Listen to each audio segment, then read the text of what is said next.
یہ اتنا کوئی اہم کام تھا کہ جس کے لیے رسول نے لک و دک صحرا میں ایک پانی کے چشمے کے کنارے پہ پیچھے سے آنے والوں کو آگے بلایا، آگے سے آگے جانے والوں کو لوٹایا، 3 دن تک غدیر کے میدان میں انتظار ہوتا رہا۔ اور میں کہوں گا اس ترتیب میں بھی بڑی حکمت تھی، کیوں آگے والوں کو رسول نے پیچھے بلایا اور کیوں پچھلوں کو انتظار کیا؟ معاملہ علی کا تھا۔ ذرا الفاظ بدل کے کہوں نا، رسول بتانا چاہتے تھے جو علی کے معاملے میں آگے نکل گیا ہے غالی ہوتا ہے، جو علی کے معاملے میں پیچھے رہ جائے مقصر ہوتا ہے، جو علی کے معاملے میں غدیری ہو وہی کامیاب ہے۔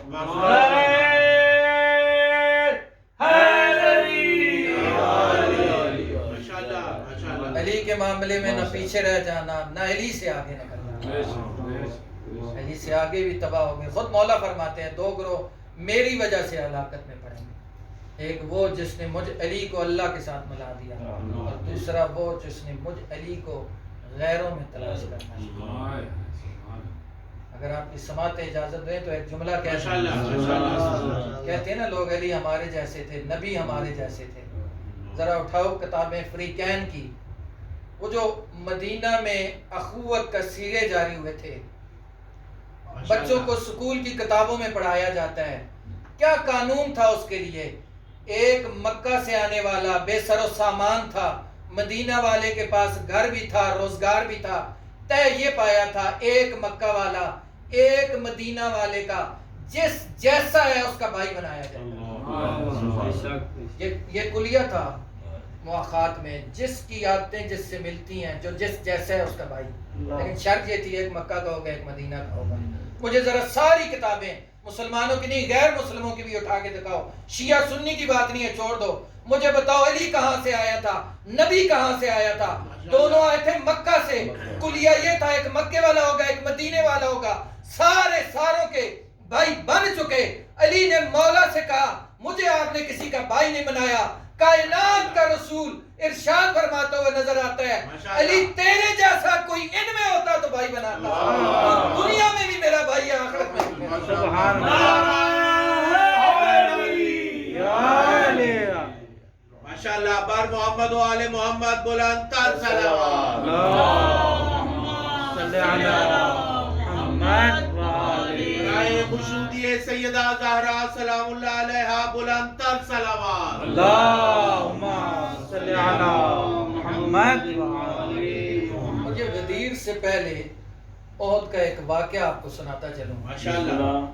دوسری جنگ تھی نا اسلام کی، بدر کا انتقام لینے آئے تھے مشرکین مکہ احد میں، اپنے ساتھ تبرک کے لیے، یہ عربوں کا دستور تھا، جس کو وسیلہ مانتے تھے، جس سے ہدایت لینا چاہتے تھے اپنے تئیں، جس کو اپنا بڑا مانتے تھے، اسے جنگ میں ساتھ لے کے آتے تھے۔ یہ ساتھ لائے تھے عزا کو۔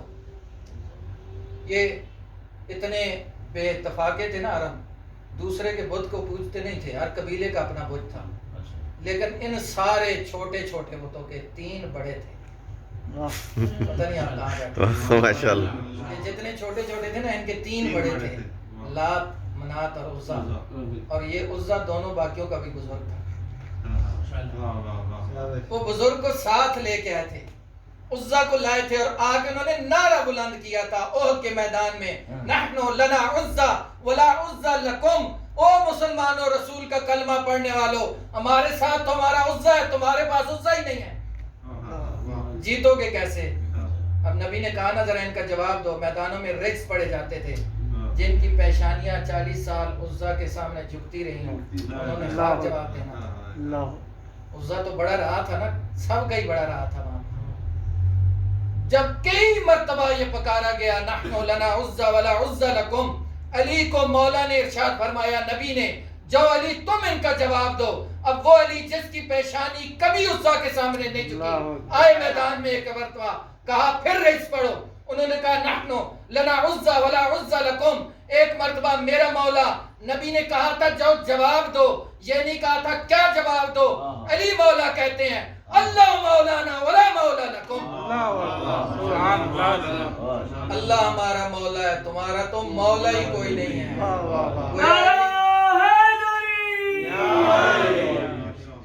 علی کہہ رہے ہیں جو ادھر نہیں ہے، جو ہمارے ساتھ نہیں ہے، ان کا مولا ہی نہیں ہے۔ ماشاءاللہ جس کا مولا نہ ہو وہ علی والا نہیں ہے۔ ماشاءاللہ اللہ مولانا ولا مولا لکم، وہ کریم خالق، اتنی ادا علی کی پسند آئی، احسان نہیں رکھا۔ احد کے میدان میں علی نے اللہ کو مولا منوایا، غدیر کے میدان میں اللہ نے نبی سے کہلوا کے علی کو مولا کہلوایا۔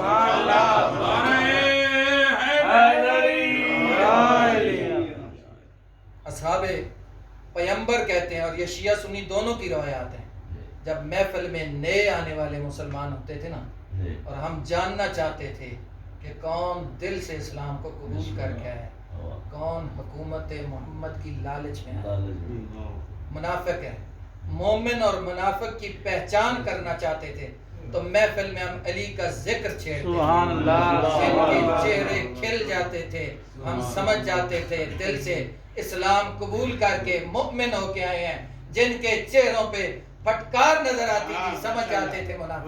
سبحان اللہ،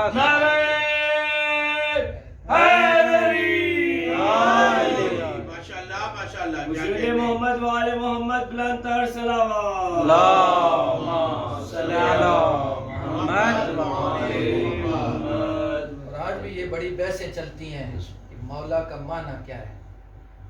ہمارے پڑوسی ملک ایران کا بھی صوبہ بلوچستان ہے، جیسے ہمارا بلوچستان ہے، سیستان بلوچستان، وہاں کے ایک مولانا شریف زیدی ہیں، اہل سنت ہے، پھر شیعہ ہو گئے، یہ سچا واقعہ انہوں نے خود نقل کیا ہے۔ وہ کہتے ہیں میں بہت عرصہ، جیسے ہمارے مولانا طارق جمیل ہے، وہ بھی ایک عرصہ ریسرچ کرتے رہے، اب بھی ریسرچ کر رہے ہیں۔ اللہ جسے ہدایت دینا چاہتا ہے، اللہ کے پاس ہدایت کی کمی نہیں ہے۔ وہ کہتے ہیں، شریف زاہدی کہتے ہیں، میں بہت عرصہ لفظ مولا کی تحقیق پہ لگا رہا۔ میرے دوست، میرے ہم مکتب، میرے مدرسے کے ساتھی، میرے ساتھ پڑھنے اور پڑھانے والے کہتے تھے کہ مولا کا معنی غدیر میں دوست تھا۔ آج بھی یہ بحثیں ہوتی ہیں ہمارے۔ وہ کہتے ہیں میں نے کئی مرتبہ یہ بحث کی، سنی، خود بھی کی اس پہ، میں مطمئن نہیں تھا کہ نبی نے 3 دن لوگوں کو اس میدان میں جمع کر کے فقط یہ بتانا تھا کہ علی تمہارا دوست ہے۔ یہ بات کوئی عقل کو لگنے والی نہیں ہے۔ کہتا ہے میرے ایک دوست تھے، ان کی کتاب میں پڑھ رہا تھا، کتاب پڑھ کے جب بند کی نا، باہر لکھا ہوتا مولانا عمر سربازی۔ میں نے اپنے ایک دوست کو فون کیا کہ یہ جو مولانا لکھا ہوا ہے اس کا معنی کیا ہے؟ اس نے کہا مولانا چونکہ جمع متکلم کا صیغہ ہے، مولا کی جمع ہے، ہمارے سردار، ہمارے پیشوا، ہمارے اگر ایک دنیا دار مولوی کے ساتھ مولانا لگے تو ہمارے رہبر، پیشوا، ہمارے سردار ہوتے ہیں۔ اللہ کا رسول لا ریب زبان سے غدیر میں علی کو مولا کہے تو دوست کو